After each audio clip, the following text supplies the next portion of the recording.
सबसे बड़ी चिंता की बात है कि अंत में मैंने आपसे पूछा जोक सुनाओ, और आपने जो सुनाया है उसमें आपने एक शब्द का इस्तेमाल किया, एक आप समझ रहे हैं कि आईएएस के इंटरव्यू के बोर्ड में इन शब्दों का प्रयोग इसका क्या मतलब होगा? सर मैं तैयार ही नहीं था, मुझे समझ नहीं आया कि मैं क्या बोल रहा हूँ। ये प्रश्न इसीलिए होता है कि आप तैयार नहीं है।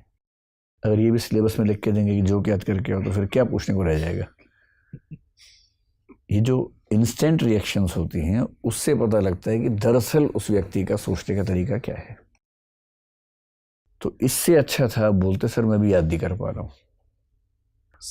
ये तो मैंने बीच में रोक दिया, वरना आप अभी 2-3 और मुहावरे बीच में लेके आते है ना। मुझे ही लगा कि मैं गरिमा का ध्यान रखूं पूरे बोर्ड की। तो भाई ऐसे शब्दों का इस्तेमाल मतलब करना तो बाहर भी नहीं चाहिए, लेकिन बोर्ड में तो नहीं करना है। ठीक है।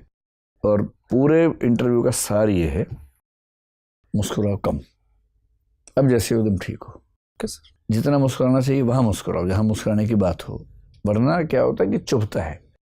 क्योंकि आपसे सीरियस सवाल पूछ रहे हैं और आप सुनते हुए मुस्कुरा रहे हैं, तो ऐसा लगता है कि आप इस भाव से देख रहे हैं कि हाँ पूछ ले, क्या पूछेगा, बहुत देखे तेरे जैसे मैंने, ये भाव आता है मन में। तो वहाँ मुस्कुराहट चुभती है, उससे बचिए।